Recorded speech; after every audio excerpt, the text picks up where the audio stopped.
Essa mensagem de hoje procura cobrir a nossa história, nossa jornada, muitos anos de experiência da igreja. E ao nós seguirmos aqui fazendo isso, eu quero convidar os anjos de Deus e o Espírito Santo conosco.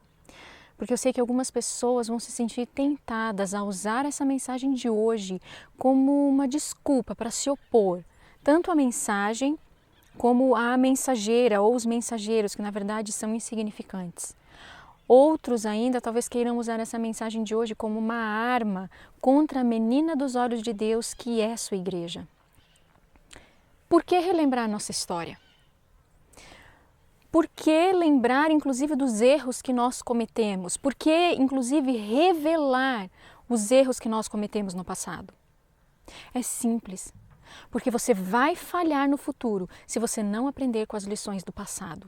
Então, sim, você e eu precisamos conhecer, inclusive, os erros que cometemos como igreja e como denominação. A história precisa ser revelada, principalmente porque nós vivemos nos últimos dias da história desse planeta. Você sabe que sempre me intrigou muito a citação que diz que é nosso dever nós falarmos de sermos mais direto, falarmos de forma mais direta e mais clara do que João Batista, como o terceiro Elias que nós somos. Se o primeiro Elias já foi direto, o segundo Elias, que foi João Batista, já foi muito direto e muito claro. Eu fico pensando o que significa ser mais claro e mais direto como o terceiro Elias. Bem, essa mensagem talvez seja direta e clara. Talvez não tanto quanto precisamos ainda ser, como precisamos ainda ouvir. Mas eu reconheço que pode ser que não agrade o seu coração. Mas, por favor, se você vai começar a assistir essa mensagem de hoje, por favor, vá até o fim. Termine toda ela.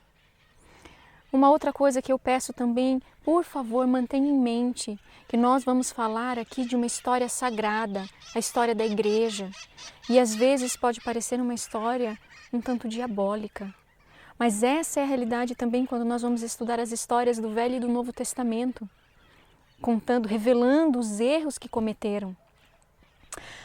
Bem, vamos começar falando sobre o movimento da carne santa, que aconteceu em Indiana no ano de 1900. Você já ouviu falar? Talvez você já ouviu falar. Esse movimento, ele ameaçou destruir todo o fundamento da fé adventista. Até mesmo o presidente da associação local ali se uniu ao movimento.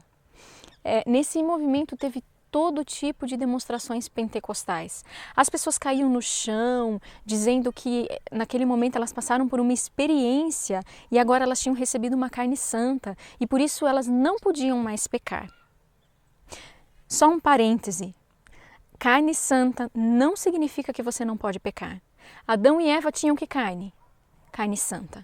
E, no entanto, pecaram. Mas então, para eles, a carne santa significava que a pessoa ela não tinha mais a inclinação natural para pecar. Sabe aquela inclinação natural que os apóstolos tiveram, Paulo teve, todos os seres humanos caídos possuem? E nesse movimento havia também tambores e muita música ruidosa. E nós sabemos, inclusive, pela revelação, o Senhor nos revelou que esse tipo de música voltaria a ser introduzida em nossas reuniões exatamente antes do fechamento da Porta da Graça. Irmãos, só por essa declaração nós podemos ter certeza que nós estamos chegando ao fim da liberdade condicional para esta igreja. Porque sim, primeiro começa com a casa de Deus. A porta da graça está para se fechar, irmãos e irmãs. Para mim, sim, e para você também. Em verdade, primeiro para pastores, para líderes e depois para cada membro, para cada um de nós. Oremos, irmãos, por nossos líderes e nossos pastores. Mas voltemos à Indiana.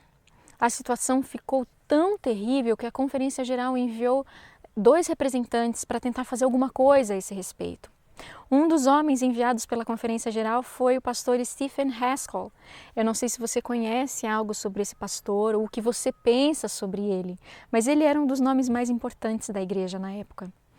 Então, quando Haskell chegou àquelas reuniões de uma das campais que estava tendo naquele ano, ele teve contato com coisas diferentes, com coisas que espantaram mesmo ele. Coisas que, por exemplo, ele nunca tinha ouvido falar. dentro da Igreja Adventista. Ele descobriu que o tema central da crença deles era que Jesus tinha vindo com uma natureza não caída. E foi ali naquele movimento, o movimento da carne santa, que pela primeira vez na Igreja Adventista foi feita a afirmação de que Cristo tinha vindo numa natureza não pecaminosa ou não caída. E você sabe que é triste a gente perceber que foi de uma situação de apostasia é que gerou essa fonte poluída de pensamento, trouxe para os nossos dias essa fonte poluída de pensamento. Se você voltar na história, você vai encontrar que essa ideia veio do catolicismo agostiniano. Por volta do século IV ou V, foi Agostinho que disse que Cristo possuía uma natureza não caída. E hoje, infelizmente, a maioria dos adventistas crê exatamente nisso. Que Jesus tomou sobre si a natureza não caída de Adão, ou natureza de Adão antes da queda, ou natureza pré-lapsariana. Porém, não é uma visão bíblica. Sua origem é de outra fonte, porque já a Bíblia fala claramente sobre Jesus ter nascido de mulher, da descendência de Davi, e nós sabemos muito bem com que natureza Davi nasceu. O Espírito de profecia revela para nós que Jesus não foi isento da grande lei da hereditariedade, como a Bíblia também afirma. Contém no Espírito de profecia cerca de 40 citações sobre Jesus ter vindo numa natureza caída como a nossa. E o Espírito de profecia não poderia trazer algo diferente disso, uma vez que nunca foi escrito nada que contrariasse a Bíblia. Deus considera esse assunto tão importante que Ele achou por bem que nós tivéssemos mais de 40 declarações ou cerca de 40 declarações claríssimas como o dia sobre esse assunto. E é intrigante que muitas pessoas hoje chegaram à conclusão de que esse assunto seja irrelevante, não tem importância, não precisamos falar sobre isso. Irmãos e irmãs, estudem a palavra de Deus, que é confirmada ainda mais pelos testemunhos do Espírito de profecia. E firmem-se na verdade e nunca serão levados por essas falsas doutrinas. E não tentem torcer a Bíblia e o Espírito de profecia como muitos procuram fazer para sua própria ruína e vergonha eterna. Exijam um assim diz o Senhor de tudo que ouvirem e decidirem crer. Mas voltando à história, então quando Haskell ouviu que Jesus tinha tomado sobre si uma carne não caída, soou estranho, porque ele não tinha ouvido isso antes no seio adventista. Então ele escreveu uma carta para a irmã White, e isso que eu vou ler agora é parte do que ele escreveu. E diz assim: quando nós declaramos que acreditávamos que Cristo nasceu em humanidade decaída, espera um pouquinho, com qual humanidade ele disse que a igreja, ele disse, com qual humanidade ele disse que a igreja acreditava Cristo ter nascido? Humanidade decaída. Então, quando nós afirmamos isso, eles nos representavam como crendo que Cristo pecou. Irmãos, em qual doutrina você acha que eles acreditavam, essas pessoas desse movimento da carne santa, que é uma doutrina que caminha lado a lado com a natureza pré-lapsariana? Sim, pecado original. Continuando. Apesar do fato de nós termos declarado nossa posição com tal clareza que não víamos como alguém haveria de entendê-la mal.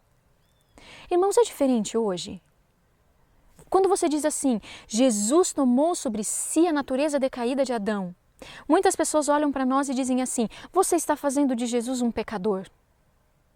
E é por isso que a teologia de Agostinho, de Cristo ter vindo com uma natureza santa, acabou levando a uma outra falsa doutrina não bíblica, a Imaculada Conceição, que foi o Papa Pio IX, em 1854, que fez aí essa falsa doutrina. É antibíblico dizer que Maria nunca pecou, porque crer nisso chama a palavra de Deus de mentirosa, porque a Bíblia é clara em dizer que todos pecaram, menos Jesus. Bem, mas vamos continuar lendo a carta que ele escreveu para a irmã White. Então, quando nós declaramos que acreditávamos que Cristo nasceu em humanidade decaída, eles nos representavam como crendo que Cristo pecou, apesar do fato de termos declarado nossa posição com tal clareza que não víamos como alguém haveria de entendê-la mal. Agora raciocine comigo. Isso aconteceu em 1900. Então quer dizer que nós estamos ouvindo hoje os ecos dessa heresia que já faz 100 anos que surgiu aí no seio da igreja e foi reconhecida como heresia, um movimento que foi reconhecido como um movimento de heresia. As pessoas sempre nos fazendo parecer como se nós estivéssemos fazendo de Jesus agora um sacrifício imperfeito por ter assumido nossa degenerada humanidade. Continuando, o ponto de teologia deles nesse aspecto particular parece ser o seguinte: eles acreditam que Cristo assumiu a natureza de Adão antes de cair. Irmãos, vocês entenderam isso? No que é que esse movimento herético acreditava? Na natureza pré-lapsariana de Cristo. Portanto, ele tomou a humanidade como ela era no Jardim do Éden, e assim a humanidade era santa. E esta é a humanidade que Cristo tinha. E agora, dizem eles, chegou um momento específico de nos tornarmos santos nesse sentido, e então teremos fé transladativa e nunca morreremos. Agora note bem, irmãos, raciocinem comigo. Se Haskell tivesse errado, o que é que vocês acham que a irmã White responderia para ele? Certamente ela teria respondido, mas você está errado. Eles estão certos, o que eles creem está certo. Mas ela nunca disse isso. Os nossos líderes da época se posicionaram contra essa heresia, contra esse erro agostiniano e católico, que veio da teologia evangélica, de uma teologia reformada vinda de Calvino. Nossos líderes se posicionaram e, por terem se posicionado, esse absurdo herético foi deixado de lado. E a geração que nasceu por volta ali dos anos 1930 e chegou até a década de 50, nunca tinha ouvido falar em outra posição, a não ser que Cristo tenha tomado sobre ele a nossa natureza caída ou a nossa natureza pecaminosa. Na verdade, se nós pararmos para pensar, ele nem poderia ter morrido, porque ninguém na história morreu numa carne sem pecado. Adão e Eva se tornaram mortais por terem perdido a sua carne santa. E Cristo teve de perdê-la também, por mim e por você, para nossa salvação. Ele foi feito pecado por nós. Caso contrário, ele não poderia morrer. Hebreus deixa isso muito claro. E diz assim: e visto como os filhos participam da carne e do sangue, também ele participou das mesmas coisas, para que pela morte aniquilasse o que tinha o império da morte, isto é, o diabo. Irmãos, essa heresia não prosperou em 1900, graças a Deus. Mas em nossos dias, parece mais como um tsunami inundando todos os lugares no seio da nossa igreja. E eu digo por quê, irmãos? É claro e simples por que isso tem acontecido nos nossos dias. Porque a liderança abraçou essa heresia, ou ao menos permaneceu em silêncio. Ou ainda surgiu com essa ideia absurda de que Cristo veio com uma natureza física decaída, ok, mas com uma natureza da alma divina. Irmãos, isso nos leva ao dualismo grego, porque eram os gregos que diziam: a alma é boa, o corpo é mau. Isso é paganismo. Paganismo entrando em nossa igreja quando nós ouvimos esse tipo de coisa. Nós precisamos aprender, irmãos, a nos posicionar contra o erro. Precisamos aprender a ficar com a palavra de Deus acima de tudo. Nós não temos nada que ver com o paganismo. Irmãos e irmãs, não vamos sair nos apaixonando por todo o vento de doutrina que tem entrado na igreja de Deus, que tem soprado sobre o povo de Deus. E na verdade, nós cremos da forma correta a respeito dessas coisas, é o segredo para todo o plano da salvação. Se você assume uma posição errada sobre a natureza que Cristo tomou sobre si e você diz assim que ele não veio com uma natureza caída como você e como eu, você destrói tudo que é importante no plano da salvação. Jesus só pode então ser o nosso substituto, mas nunca será o nosso exemplo em como viver, em como vencer. Mas vamos avançar um pouco e falar de uma outra situação. Vamos falar sobre a Conferência Geral de 1903 que ocorreu em Battle Creek e a questão da autoridade da igreja ou da forma autoritária que a igreja estava assumindo, porque a igreja começou a ficar mais autoritária, mais hierárquica. E se você estudar um pouco da história e do que aconteceu em 1888, você vai entender por que a igreja começou a sentir necessidade de ficar mais autoritária e mais controladora.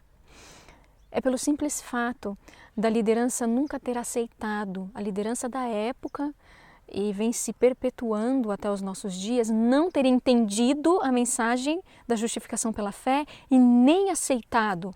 Então houve-se a necessidade de controlar tudo.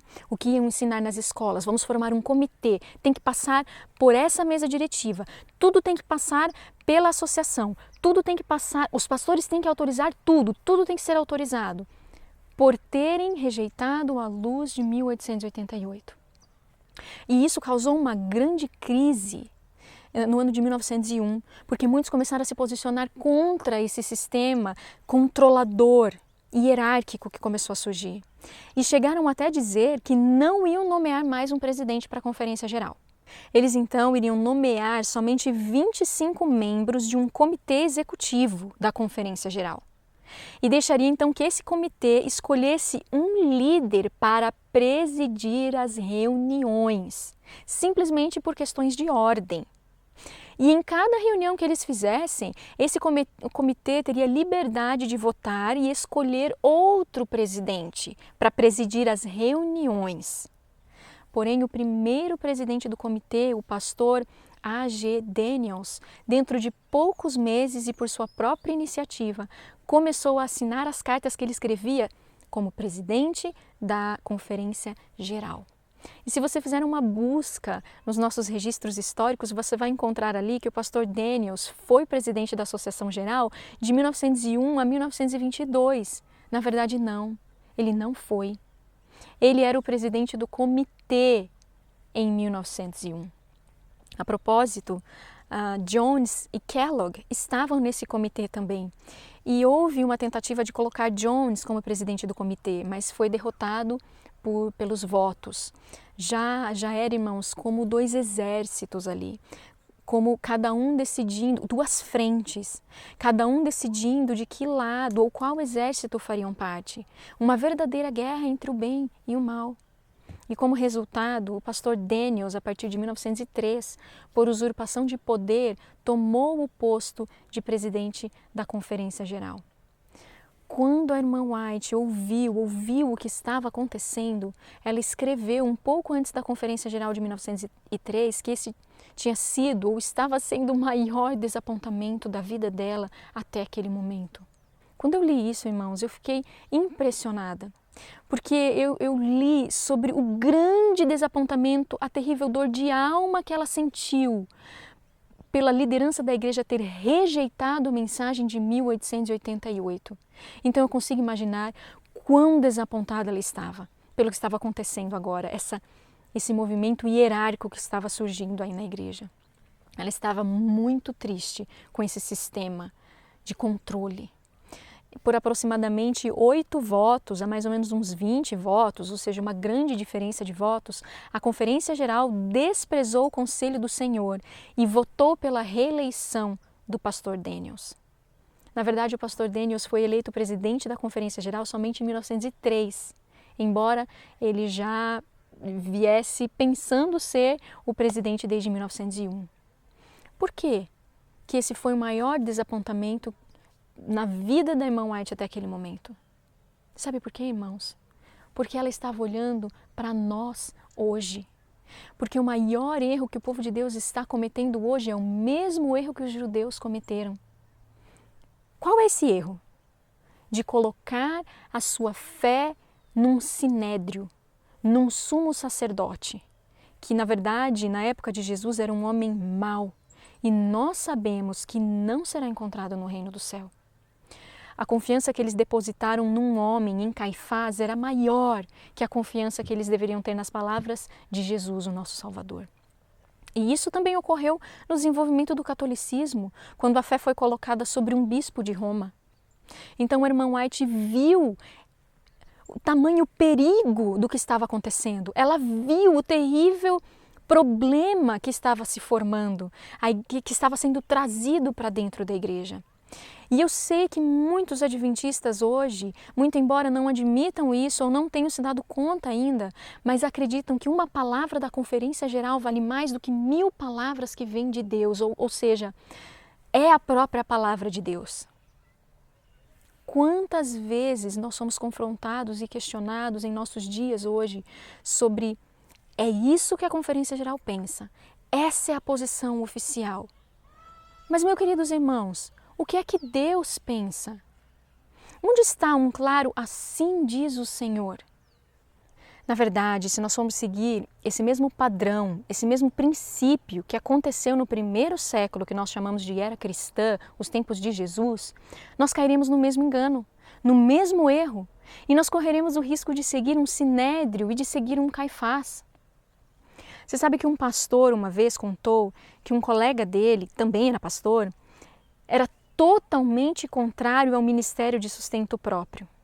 E nós vemos muito disso por aí nos nossos dias, aqui no Brasil pelo menos, é muito forte as pessoas serem contra os ministérios de sustento próprio. E um dia, esse colega que era contra os ministérios de sustento próprio fez um sermão e ele leu as bem-aventuranças. No dia seguinte ele se encontrou com o colega pastor e falou para ele, olha, eu fiquei chocado por você ter lido as bem-aventuranças no seu sermão ontem. E o colega dele ficou perplexo. Como assim? O que você quer dizer? Eu estou chocado porque eu li as bem-aventuranças no sermão. E ele disse, pastor, você não se deu conta? O homem que fez o sermão das bem-aventuranças era um obreiro de sustento próprio. Ele não tinha credenciais do Sinédrio. E ele continuou, e tem mais, o Sinédrio desencorajava as pessoas para ir ouvi-lo. Esse sermão, por exemplo, nem aconteceu numa sinagoga. Foi um encontro independente, foi lá numa pequena colina. E então ele disse, pastor, se você tivesse vivido no primeiro século, você nunca teria participado daquele encontro. Você nunca teria ouvido dos lábios de Jesus o sermão que você leu ontem, o Sermão da Montanha. Querido irmão, reexamine o seu coração, ele continuou dizendo. Você está contra um trabalho que foi assumido por nosso Salvador. E você é tão contra que se você vivesse nos tempos de Cristo, você teria apoiado o Sinédrio em todos os aspectos contra a obra de Cristo. Hoje nós chamamos isso de alguém que é denominacional. Eu não entendia bem isso antes. Já me perguntaram algumas vezes, você é denominacional? Mas hoje eu entendo melhor. E não me entendam mal, Deus é sim um Deus de ordem. Ele é sim um Deus de organização. Eu não sou a favor de que a organização se esfacele e de que nós viremos um monte de átomos independentes. Não, mas o que eu quero clamar em alta voz, eu quero clamar a plenos pulmões, que antes um claro assim diz o Senhor do que um assim diz a igreja. E foi isso que a irmã White viu em 1903. Viu essa nossa situação em que nos encontramos hoje. E não é de se surpreender que o assunto dos ministérios de sustento próprio tenha vindo à tona novamente quando fundaram a escola de Madison.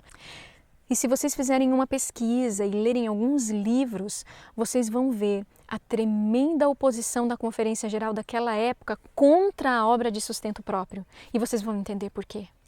E eu não vou gastar tempo aqui com isso, mas uma das apostasias que surgiu foi apoiada pela Conferência Geral, foi a decisão que eles tomaram, de que eles não admitiam que se coletasse meios para apoiar a obra de sustento próprio, a não ser que fosse aprovada pela Conferência Geral e não fosse uma obra administrada separadamente da denominação.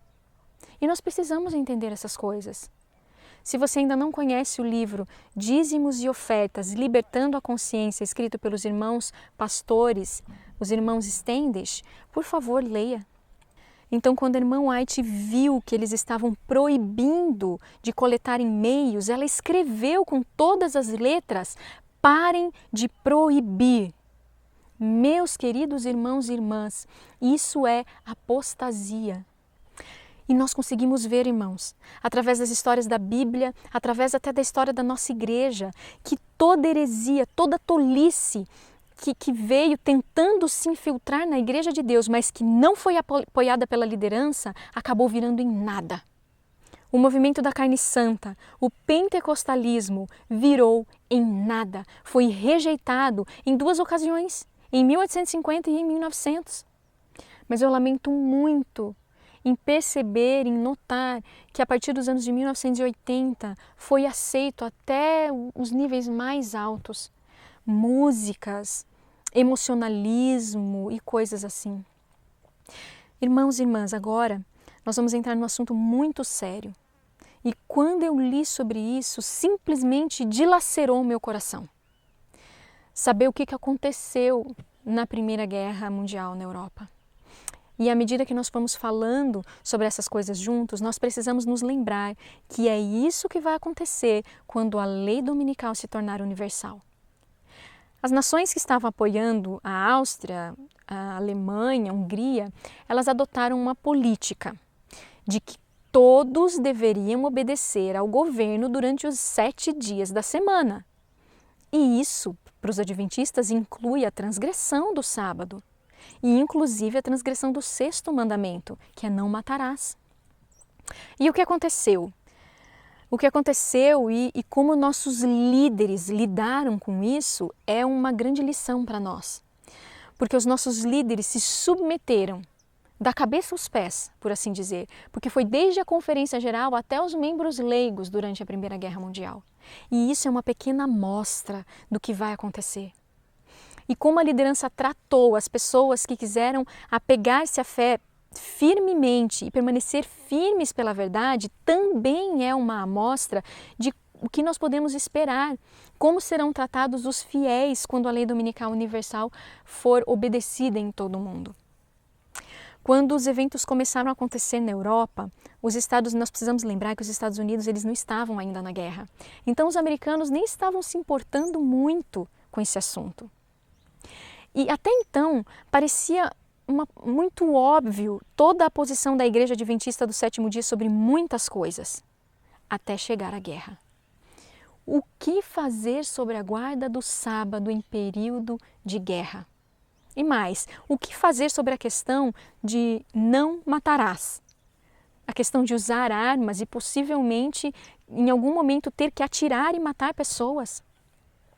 Os países da Europa já estavam lidando com essas questões. E muitos países ao redor do mundo foram afetados. E agora?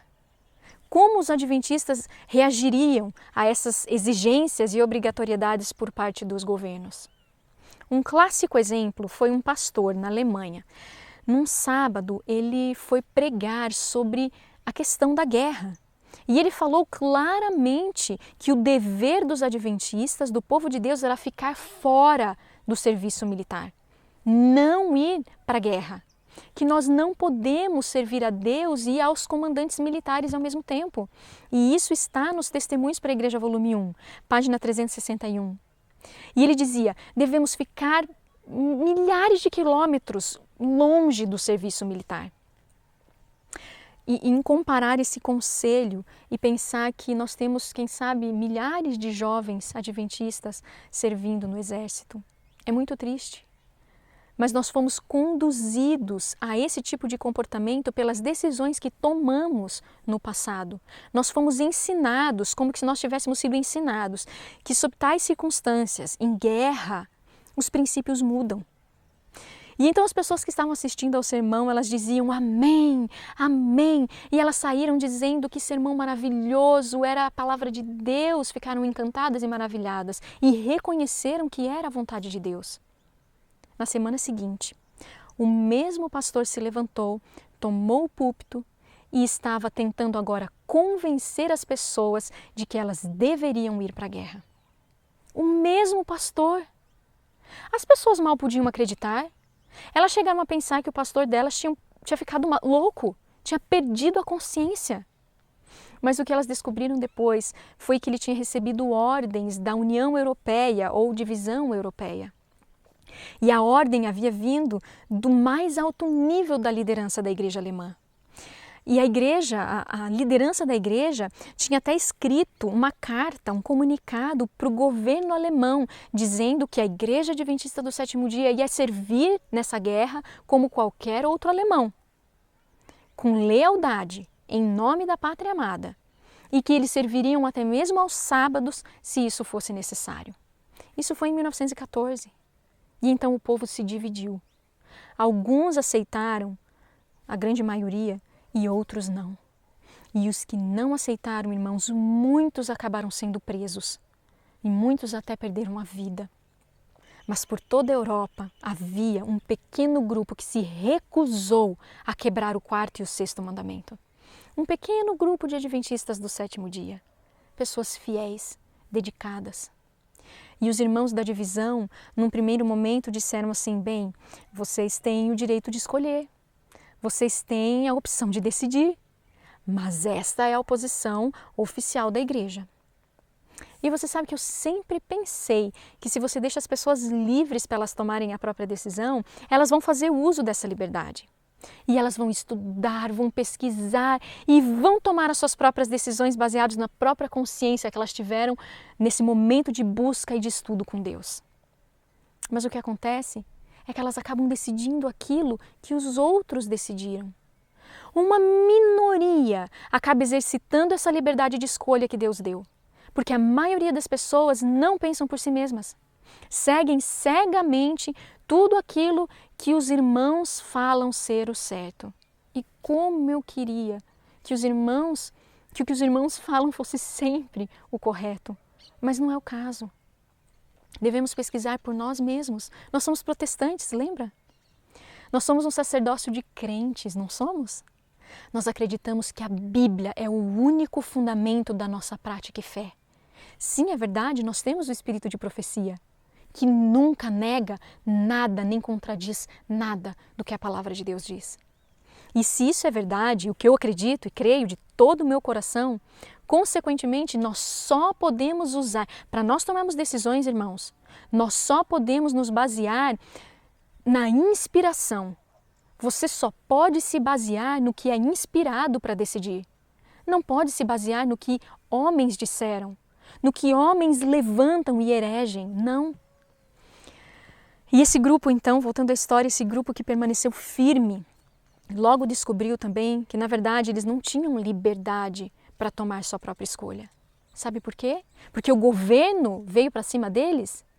Não, porque os líderes escreveram para o governo, dizendo que esse pequeno grupo estava desonrando a Igreja Adventista. Muitos deles terminaram então sendo presos. Muitos perderam a vida na prisão. E irmãos, a gente não está aqui falando de ir para uma prisão comum. A gente está falando de prisão militar. Prisão militar é absolutamente cruel. E então eles eram forçados a trabalhar no sábado, o que eles tinham se negado a fazer. Eles passaram por todas essas provações, torturas, isolados em celas escuras, passaram por coisas terríveis, muitos morreram. Outros foram condenados à morte, fuzilados por rebeldia. Teve a história de um jovenzinho na Polônia. Ele ficou firme pela verdade e com apenas 17 anos foi preso. Mas a lei deles não permitia que uma pessoa que não tinha 18 anos fosse fuzilada. E então eles esperaram que ele completasse 18 anos e no dia do aniversário dele, eles o fuzilaram. Esses foram adventistas fiéis.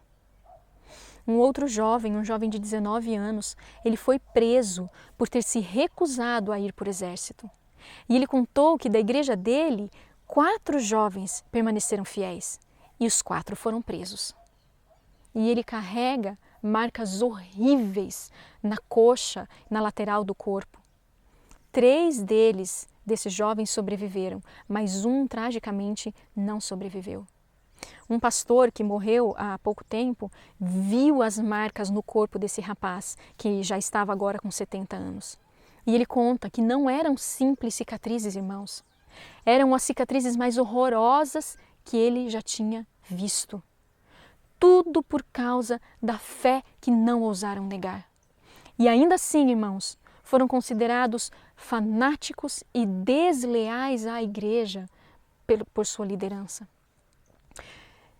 E outro ponto triste dessa história.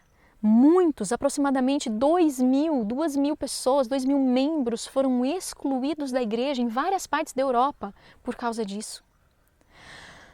Um outro caso foi na Escandinávia, antes da Primeira Guerra Mundial. Um jovem dinamarquês de uns 19 anos passou por torturas terríveis na Dinamarca, porque ele tinha se recusado a ir para o exército, por ter entendido que não tem como servir a 2 senhores. E esses homens morreram por sua fé, ou pelo menos estavam dispostos a morrer por sua fé. E eu acredito que essas pessoas são parte daquele grupo que vão usar as bordas vermelhas na sua vestimenta, como os mártires, porque eles morreram por sua fé. E enquanto eles estavam sofrendo por sua fé, os seus líderes não somente não os estavam ajudando, mas foram ao tribunal contra eles. Eu não estou aqui querendo destruir a nossa igreja, muito pelo contrário. Eu não quero que você, que os nossos pastores, que os nossos líderes, que todos nós, eu não quero que nós soframos a destruição junto com o povo comum que rejeitou a verdade. Antes, eu quero que todos nós consigamos entender por que é que nós estamos nessa situação. Por que é que nós estamos em apostasia. E ninguém aqui fique chocado por eu dizer que a igreja está em apostasia. Nós conhecemos muito bem o que o próprio Jesus disse de nós.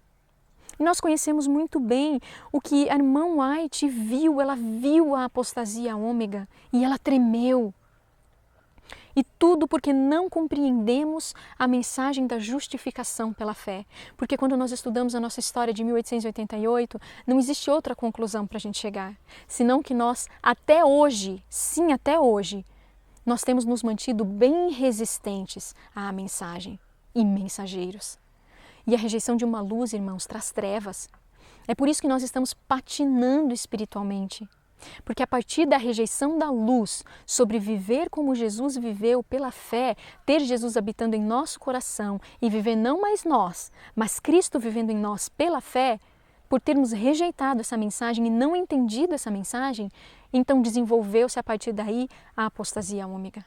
E essa apostasia tem alcançado uma proporção avassaladora, assustadora. E não se esqueçam, nós devemos ser mais diretos que João Batista. E isso, eu nem estou chamando ninguém de raça de víboras, mas a inspiração acaba de dizer, vocês têm que ser mais diretos ainda que isso, mais diretos do que dizer, sois raça de víboras, mais diretos do que isso. Deus tenha misericórdia. E então nós lemos na Bíblia, porque virá o tempo em que não suportarão a sã doutrina. Irmãos, existe uma única igreja que em sua pureza tem essa doutrina. E é a Igreja Adventista do Sétimo Dia. Então esse texto está falando com quem, irmãos? Está falando para quem? Está falando para a Igreja Adventista. Acabou de dizer, a Igreja Adventista vai chegar um tempo em que a Igreja Adventista não suportará ouvir a sã doutrina. Deus está tentando dizer que até as pessoas que pertenceriam à única igreja que tem essa doutrina e que professam ser membros dela, não suportarão a sã doutrina. Antes, tendo coceira nos ouvidos, amontoarão para si doutores. E é interessante a gente encontrar essa palavra doutores, os doutores da lei. Homens sábios em que a gente talvez esteja confiando. E amontoarão para si doutores, conforme as suas próprias concupiscências, e desviarão os ouvidos da verdade. Irmãos, percebam o que está dizendo aqui. Não está dizendo assim, vão desviar os ouvidos de uma verdade. Vão desviar os ouvidos da verdade, voltando às fábulas. Aí você pode parar aqui e dizer assim, Carol, você está dizendo que a igreja está em apostasia? A igreja tem apostasia dentro dela, mas a igreja não está em apostasia. Você já ouviu isso? Então, eu gostaria de contar para vocês a história, uma reunião da Associação Geral nos dias 5 e 6 de abril do ano de 2000, em que alguns pastores estiveram em reunião com a Associação Geral e se reuniram por 7 vezes em 2 dias. Os que representavam a Associação Geral disseram a mesma coisa, fizeram essa pergunta. Vocês estão dizendo que nós estamos em apostasia? Nós sabemos que tem apostasia na igreja, mas a igreja não está em apostasia. E então um dos pastores que estava ali apresentando toda a nossa situação da nossa igreja diante da conferência geral, disseram assim: escuta, vocês estão dizendo que vocês sabem que tem apostasia dentro da igreja, ou seja, é do conhecimento de vocês que há apostasia na igreja, mas a igreja não está em apostasia. Ok. Então, se há apostasia na igreja e a associação geral, as divisões, as uniões, as associações, os pastores, os líderes e os membros não estão fazendo nada para reverter a apostasia na igreja, então sim, a igreja está em apostasia. E esse é o nosso problema. Nossa liderança, o nosso povo, parece que não consegue conceber a ideia de que a igreja sim está em apostasia. E isso dói. Os hebreus, em sua época, também não conseguiam aceitar isso. Aí Cristo veio e mostrou claramente que eles estavam em apostasia. E então o crucificaram. Meus queridos irmãos e irmãs, a nossa igreja está hoje cheia de fábulas, cheia de questõezinhas e de coisinhas que não têm credencial divina, não é do comando divino. E eu quero falar um pouco mais das lições sobre a guerra, e eu quero que vocês se lembrem que é importante a gente saber isso, porque é como um aviso prévio, um protótipo do que vai acontecer de novo. Porque aqueles que de fato decidirem ficar firmes pela verdade serão pressionados e muitas vezes até forçados, porque não haverá questão da liberdade da consciência. Assim como muitos foram forçados a se unir ao exército e a quebrar o 4º e o 6º mandamento, mas os irmãos conscienciosos tiveram que se posicionar, assim acontecerá novamente. E eles no passado, nesse contexto da guerra, tiveram que se posicionar mesmo enquanto a liderança da União Europeia, pastor e secretário ali, ambos tinham escrito para o governo alemão dizendo que a igreja e os seus jovens obedeceriam ao comando dos líderes militares. E da mesma forma que o resto dos alemães. Então eles tiveram que se manter firmes, mesmo quando a igreja estava dizendo assim, não, nós vamos obedecer todo o comando dos líderes militares. Isso vai acontecer de novo, irmãos. Sabe do que a gente chama isso, irmãos? A tirania da tolerância. Nós devemos ser tolerantes? Sim. Mas cuidado com aqueles que toleram o erro. Tem um texto inspirado que diz que as pessoas que pecam por serem tolerantes com o mal, logo pecarão até mais seriamente por agora perseguirem aqueles que não cedem àquele pecado. E isso é exatamente o que a história nos mostra e que se repetirá, a menos que nos arrependamos. Como igreja, como líderes, cada um de nós.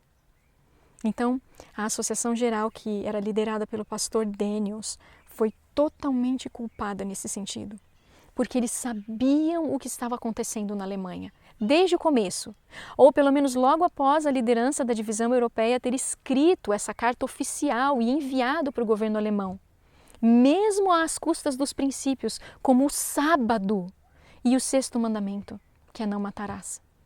E então a associação decidiu se calar sobre o assunto. Em 1916, o pastor Spicer foi enviado até a Alemanha para tratar dessas questões. E lembrem-se, os Estados Unidos ainda não tinham entrado na guerra. Era um país neutro, por assim dizer. Mas a Associação Geral não estava ignorante do que estava acontecendo lá na Alemanha. E quando eu conversei com uma pessoa falando sobre essa situação da guerra, ela falou assim, eu não imaginava que tinha acontecido tudo isso.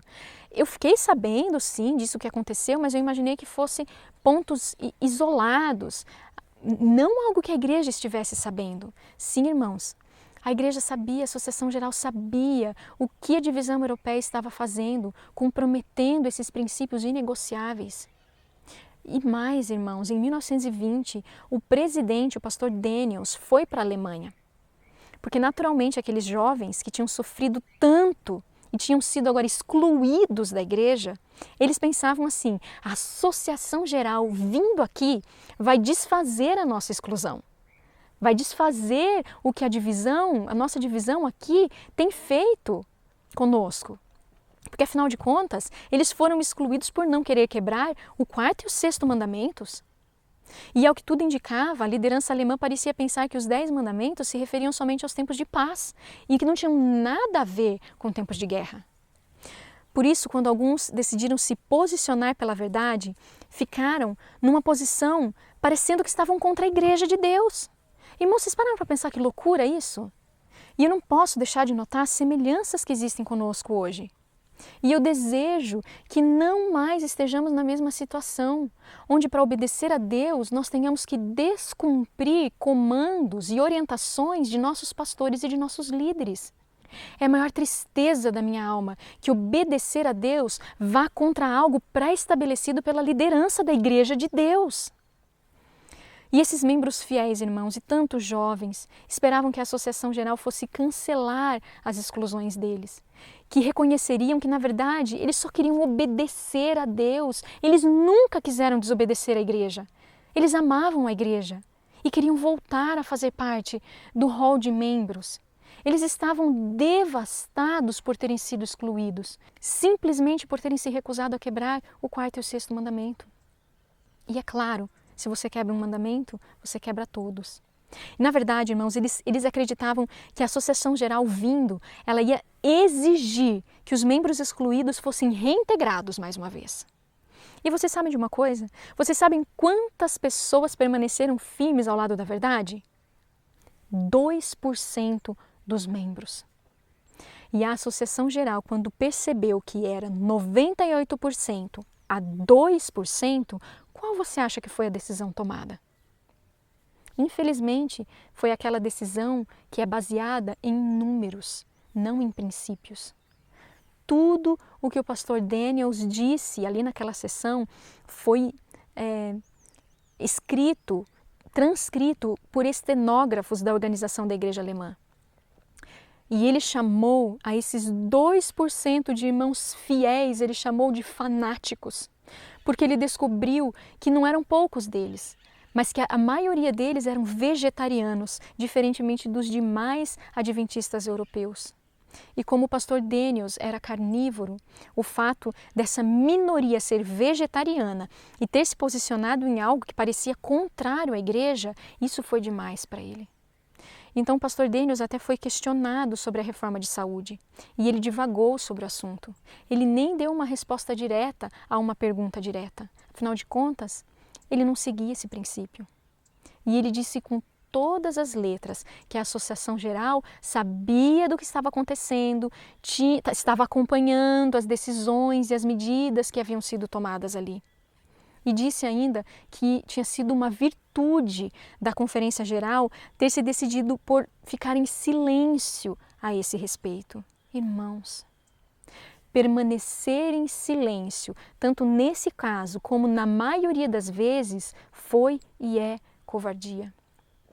Então você pode imaginar a decepção desses irmãos esperançosos de que tudo seria resolvido, de que seriam aceitos de novo na igreja. Que decepção! E é claro que o principal argumento foi: como é que nós, que nem estamos na guerra, vamos estabelecer medidas para os outros? Irmãos e irmãs, em nome de Jesus, se posicionem pela verdade. Se posicionem pela verdade. E essa apostasia foi apoiada, ou pelo menos nada foi dito para assustar esse erro. E esses irmãos tentaram por 7 longos anos conseguir sua membresia de volta. E eu não sei se vocês sabem, mas alguns deles fundaram a Igreja Adventista do Movimento da Reforma. Irmãos, é por nossa culpa que eles se viram obrigados a fazer isso. E eu não estou aqui dando desculpas, não há desculpas para isso. E eu não pretendo me unir à Igreja do Movimento da Reforma. Mas meus irmãos e minhas irmãs, por 7 anos, eles tentaram ter sua membresia de volta. E não conseguiram. Irmãos, isso corta o meu coração. Isso corta o seu coração, irmãos. O meu está despedaçado em saber dessas coisas. Uma vez, 2 desses que tinham sido excluídos foram até a Conferência Geral em 1922 para tentarem ser ouvidos. Mas eles foram recusados. Se recusaram a ouvi-los na Conferência Geral de 1922. E essa situação nos conduziu a mesmas decisões na Segunda Guerra Mundial. E agora nós temos na nossa história esse padrão. E nós temos na nossa história esse trágico relato vergonhoso de que a liderança da Igreja Adventista do Sétimo Dia estava como que escravizada a Adolf Hitler. Se nós tivéssemos uma guerra aqui no Brasil agora, seria diferente? Ou será que nós quebraríamos o quarto e o sexto mandamento? Queridos irmãos e irmãs, lembrem-se, quando nós estivermos passando pelo desafio das leis dominicais, será que nós seremos apoiados por nossa organização? Será que nós seremos excluídos por ela? Será que a Bíblia nos fala alguma coisa sobre sermos traídos por nossos irmãos? Sim, Jesus nos avisou, nós seremos traídos por nossos irmãos. Nós precisamos estar orando agora, porque se nós não estivermos firmes agora, nos posicionando pela verdade agora, irmãos, nós nunca o faremos. E agora eu gostaria de entrar num outro ponto da nossa história. Sabe quando a gente lê nos testemunhos as declarações dizendo que nós estamos fazendo exatamente o mesmo que a igreja antiga fez? A mesma dura cerviz, a mesma incredulidade, a mesma cegueira, a mesma atitude, o mesmo orgulho. Parece que a gente não consegue entender. Mas o que nós estamos vendo em nosso meio, nos dias de hoje, a maioria de nossos líderes de associação, de nossos pastores, de nossos membros, possuem em si a mesma atitude que no passado crucificou a Jesus. Vamos falar da Conferência Bíblica de 1919, que foi uma desgraça. Em 1919 foi feita uma conferência bíblica para professores de Bíblia, ou como muitos gostam de chamar hoje em dia, os teólogos. Mas então foi feita essa conferência bíblica para professores de Bíblia, para professores de História, editores das nossas maiores revistas e para alguns de nossos líderes da Associação Geral e outras organizações maiores. Mas vamos abrir um parêntese aqui. Por que eu disse professores de Bíblia e não teólogos? Estudando sobre esse assunto eu entendi melhor. Existe uma diferença. Um professor de Bíblia é aquele que ensina as Escrituras. Simples assim. Abre a Bíblia e ajuda a pessoa a compreender melhor a Bíblia. E é tudo que nós precisamos para levar pessoas para Deus. Já os teólogos se colocam como fontes a serem consultados. Entendeu a diferença? Nunca foi a intenção de Deus em que os teólogos nesse sentido existissem, porque é mais ou menos assim. O que a Bíblia quer dizer? A pessoa abre a Bíblia. O que a Bíblia quer dizer nesse ponto aqui, nesse verso? O que será que ela quer dizer? Ah, simples, vamos ver o que o teólogo X diz sobre o assunto. Ou seja, a teologia é frequentemente ideias de homens sobre o que a Bíblia diz. Ou, em outras palavras, fontes secundárias. Irmão, irmã, vá direto à fonte primária. Não falem o que os nossos pastores dizem, ou ele crê assim, o teólogo tal crê assim, mas é maravilhoso, ele estudou tanto, PhD, e ele estudou tanto sobre esse assunto, a gente não tem tempo de estudar, mas eles estudam tanto, isso é maravilhoso. Ah, não. Você deve ir para a palavra de Deus. E nós precisamos de professores de Bíblia, não de teólogos nas nossas escolas, nas nossas faculdades, nas nossas universidades, nem nas nossas igrejas. Mas voltando à Conferência Bíblica de 1919. O propósito dessa conferência era ter certeza de que nós estávamos falando a mesma língua em questões doutrinárias importantes. Contudo, muito do diálogo das reuniões acabou sendo sobre o dom profético de Ellen White, sobre a autenticidade do espírito de profecia e que posição o espírito de profecia ocupava na igreja. E todos esses registros dessa conferência bíblica acabaram sumindo, desapareceram. Mas nos anos de 1950, os registros foram recuperados e tudo o que foi dito naquela reunião pôde ser lido. Então, alguns educadores, alguns pastores, alguns líderes tiveram acesso àquele manuscrito, foi escrito então em forma de um manuscrito, aquelas reuniões. Um dos líderes, presidente de uma das nossas universidades, recebeu esse manuscrito e leu. E ele contou em diferentes ocasiões os relatos do que aconteceu. E esse é o relato dele. Ele diz assim: eu nunca tinha ouvido tanta conversa sem nexo até quando eu li esse material. E isso, irmãos, incluía o presidente da associação, o pastor Daniels. de tão terrível que estava o teor dos questionamentos e comentários sobre o espírito de profecia, o presidente teve que dizer por 2 vezes, ele teve que se levantar e dizer: eu espero que ninguém aqui esteja dizendo que eu não tenho confiança no espírito de profecia. E então as pessoas diziam: não, não. E no entanto, hoje em dia, a gente se pergunta, por que nos nossos seminários e faculdades de teologia está do jeito que está hoje? Por que eles saem, os novos formandos saem com uma visão cética, questionando tudo, como se não houvesse uma verdade absoluta? A Conferência Bíblica de 1919 lançou as bases para esse tipo de comportamento. Abriu as portas para uma nova forma de ler o espírito de profecia. Olha, você tem que interpretar.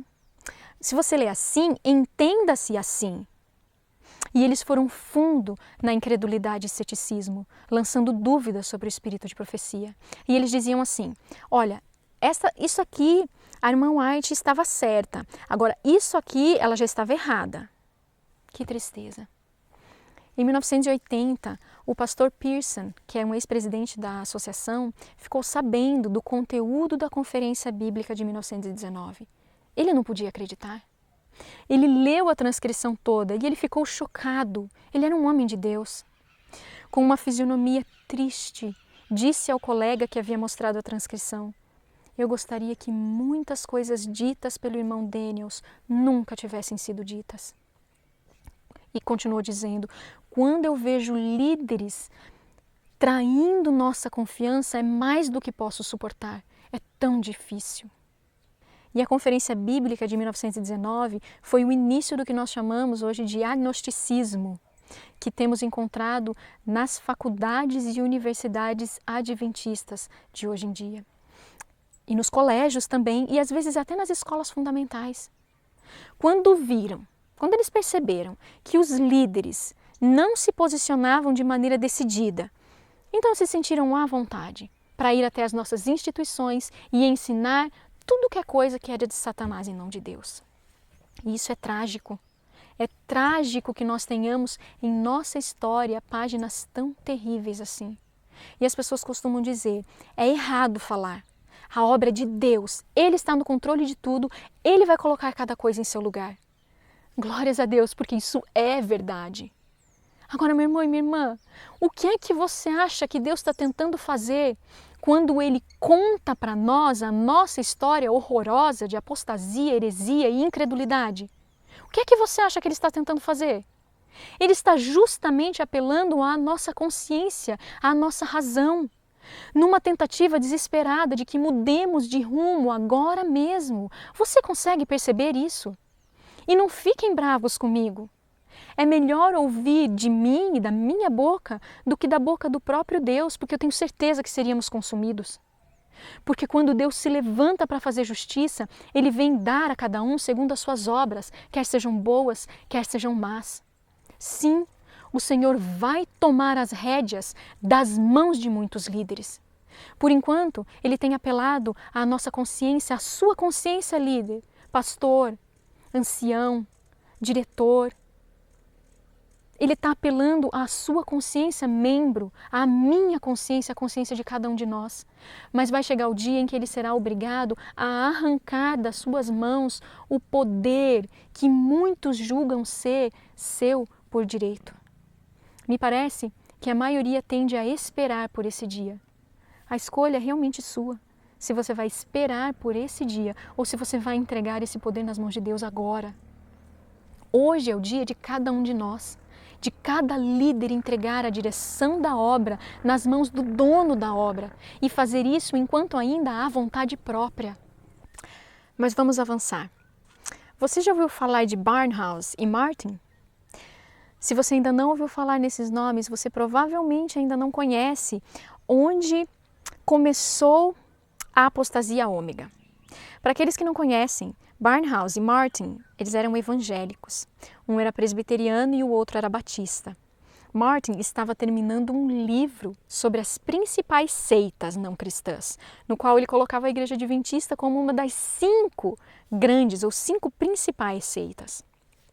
Como Martin queria ser justo em seu livro, ele pediu uma entrevista com Leroy Froome. E Froome, por sua vez, pediu ao secretário de campo da Associação Geral, Walter Reed, para se unir a ele nessa entrevista. E em seguida, Roy Allen Anderson também foi convidado para se unir a eles. Anderson era um adventista altamente respeitado na igreja, um grande evangelista. Ele pregou para grandes audiências em vários continentes, um nome muito conhecido realmente. Ele também foi editor da revista Ministry, uma revista que todos os líderes e pastores adventistas liam avidamente. Reed conhecia muito bem as línguas bíblicas e era um grande administrador da igreja, respeitado e valorizado pela igreja. Froome era conhecido por ser um grande pesquisador de enorme capacidade produtiva. Nenhum dos três, no entanto, tinha conhecimento sobre teologia sistemática, que, simplificando, analisa as pesquisas teológicas e mostra as possíveis contradições e incoerências. E é importante, porque se você não compreende uma verdade, por pequena que seja, acaba interferindo em todos os outros pontos da sua crença. Exemplo, se as colunas não forem todas puras ou todas montadas corretamente, o prédio todo das crenças ficará tendencioso. E foi isso que aconteceu. Nós queríamos ser vistos com mais respeito pelos evangélicos e acabamos fazendo isso comprometendo a nossa fé. Leia o livro Uma Bifurcação na Estrada, do pastor Herbert Douglas, que foi testemunha ocular de tudo o que aconteceu. Você precisa ir a fontes primárias, lembra? Vá às fontes de testemunhas oculares. Ele era amigo íntimo de Anderson. E ele é uma fonte primária para você entender o que aconteceu. Não aceite fontes secundárias.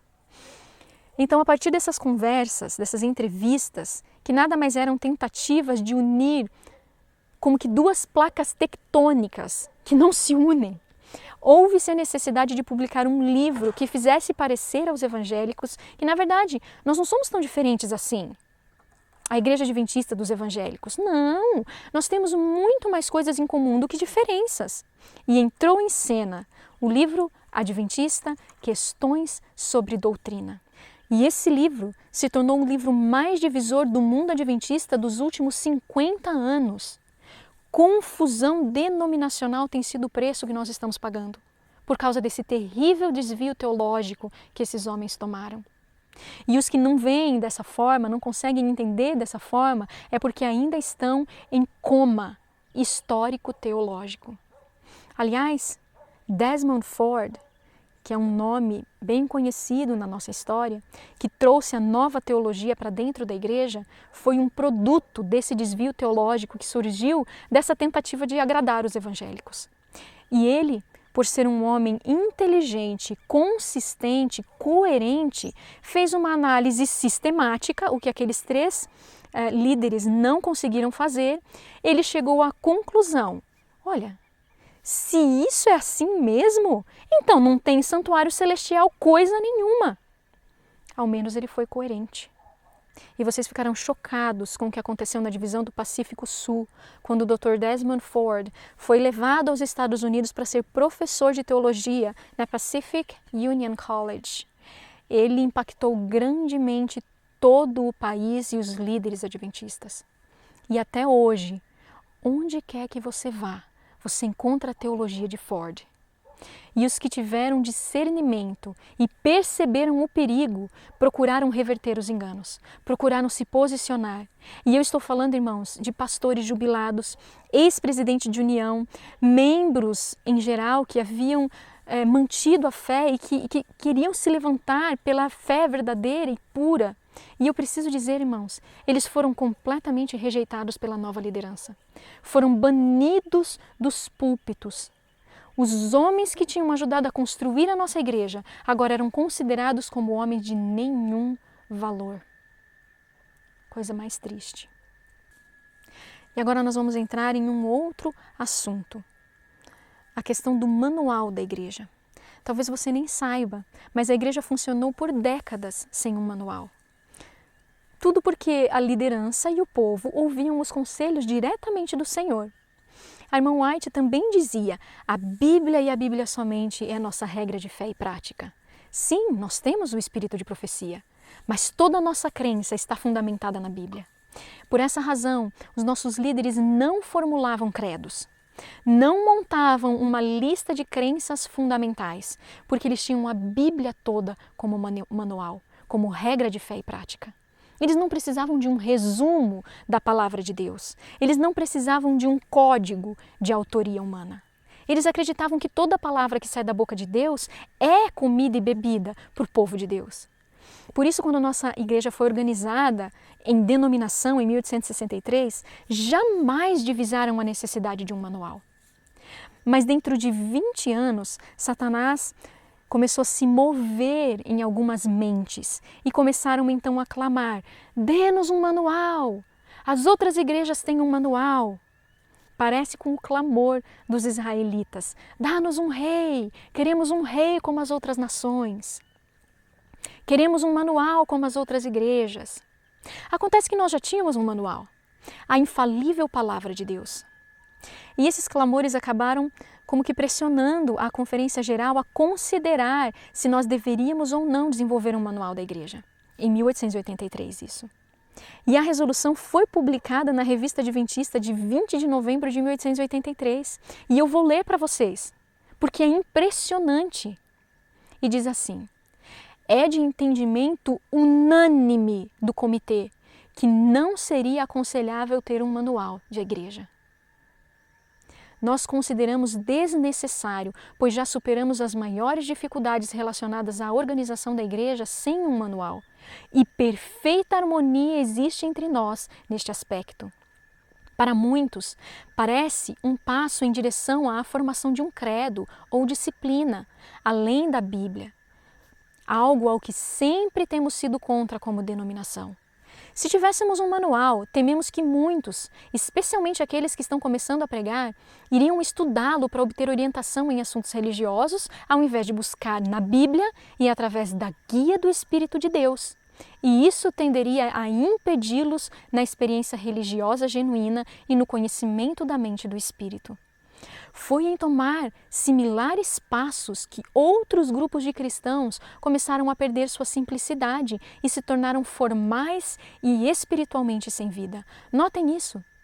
Nossos líderes tinham visão espiritual e reconheceram que ter um manual fez com que outros cristãos acabassem mortos espiritualmente.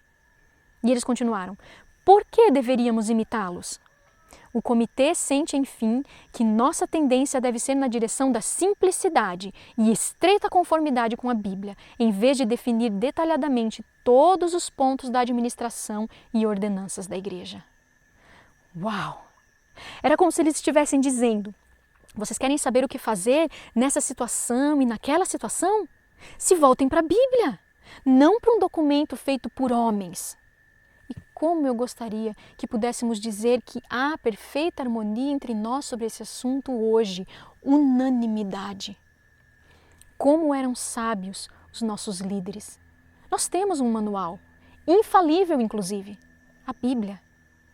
Uma semana depois, em 27 de novembro de 1883, o presidente da Associação Geral escreveu contra o manual, o que percebo ser a declaração mais profética que eu já li de um homem comum.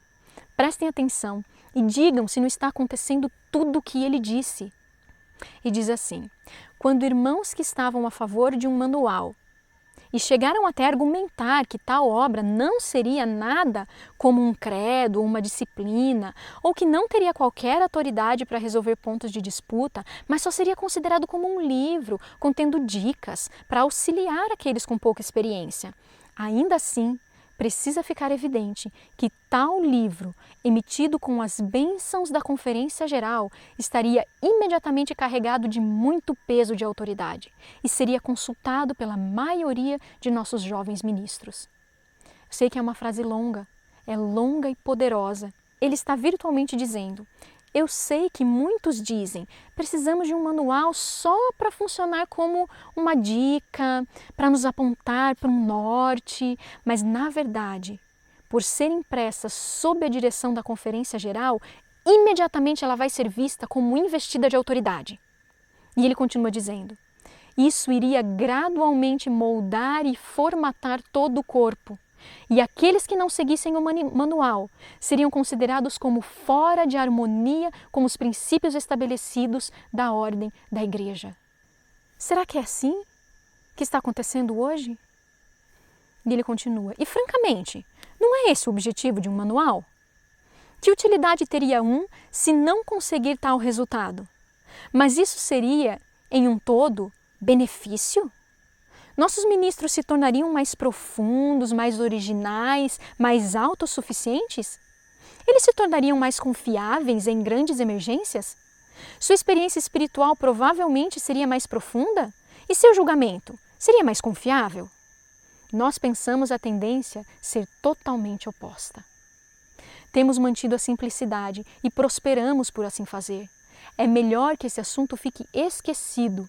Por essas e outras razões, o manual da igreja foi rejeitado. É provável que esse assunto jamais seja trazido à tona novamente. Mas, infelizmente, 49 anos depois, em 1932, o primeiro manual da igreja foi produzido. E isso tem mantido pastores, líderes, membros leigos, todos presos a noções de homens, ao invés de estarem livres para receber direção diretamente de Deus. Notem, irmãos, raciocinemos juntos nessa questão. Se todos nós tivéssemos conosco agora o primeiro manual produzido, de 1932, e o último manual de nossa igreja, que eu acredito que seja o de 2015, com certeza nós olharíamos e diríamos assim, mudou tanto que não é a mesma coisa, não é o mesmo documento. Mas o nosso manual não muda jamais. E é a infalível palavra de Deus. Na verdade, nunca mudou, desde que nós começamos a ler. E não importa quantos anos você tenha, você pode ter 100 anos, não houve mudança alguma. Agora imagine essa outra situação. Alguém se batizou lá nos anos 60 e aceitou toda a fé, mas o manual também precisa ser considerado e obedecido. Então seria como se ela tivesse assinado um cheque em branco, porque o manual já mudou tantas vezes desde que ela se batizou, que seria como se cada vez que acontecesse uma mudança, era como se ela já tivesse se inclinado e concordado e aceitado tudo. Assim que ela foi batizada. Então, outra mudança, ela já concordou. Outra mudança, ela já concordou. Não faz sentido algum, é errado. É como se nós tivéssemos que concordar com todo e qualquer documento feito pela igreja e obedecer toda e qualquer mudança feita pelo simples fato de termos nos batizado. Raciocine comigo. Que situação nós estamos? Esse manual tem contribuído terrivelmente para sugar a vida espiritual de nossa igreja, onde para sermos batizados nós precisamos concordar com 28 crenças fundamentais. Na verdade deveria ser, para você se tornar um adventista do sétimo dia de verdade, você precisaria aceitar e praticar toda a palavra que sai da boca de Deus. Irmãos e irmãs, eu tenho vontade de chorar ao olhar para a nossa situação. Parece que ninguém mais sabe o que é verdade. Quanto você sabe? Quanto disso que você ouviu hoje você está preparado para compartilhar com outros membros da Igreja de Deus, que está sob tantos ataques e tantos enganos? Pouquíssimos adventistas conhecem sua história de fracasso, mas nós precisamos saber cada vez mais. Para que nós precisamos saber mais? Para a gente seguir um caminho diferente a partir de agora. Nós estamos nos últimos momentos da história do grande conflito. Isso que vocês ouviram aqui é a história do grande conflito entre Cristo e Satanás dentro da própria igreja. Eu decido se é Cristo, o Senhor, do trono do meu coração. E a porta da graça, que está para se encerrar a qualquer momento, você está preparado? Nós precisamos estudar mais a verdade, precisamos nos comprometer mais com a verdade, precisamos ter mais amor, zelo e cuidado pela verdade. Precisamos ter mais dedicação em estudar, em descobrir as gemas preciosas, sem medo, sem temor. Precisamos amar mais a verdade do que a nossa reputação. Não tema as consequências, desde que você esteja seguindo a vontade de Deus, desde que você esteja agindo em amor e por amor. E Ele pede esse comprometimento, não é só de uma pessoa ou de outra, não, é de todos nós. Bem, nós vimos aqui alguns assuntos sérios hoje. E eu faço isso com temor e tremor, porque eu sei que eu preciso ser purificada também. Eu não estou dizendo que eu sou mais santa do que ninguém. Eu estou dizendo que eu estou preocupada. Eu amo a igreja, amo a verdade adventista do sétimo dia. Eu creio nessa verdade com fé e eu oro para que essa fé seja sempre inabalável.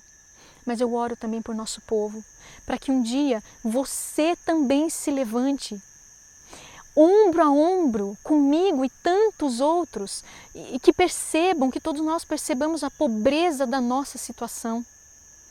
Cada profecia que nós lemos está sendo cumprida, não somente no mundo, mas em nossa amada igreja. Precisamos de coragem, precisamos da graça de Cristo sobre nós mais uma vez. Essa é a minha oração. Senhor Deus, ressuscita a tua igreja uma vez mais, em nome de Jesus. Amém.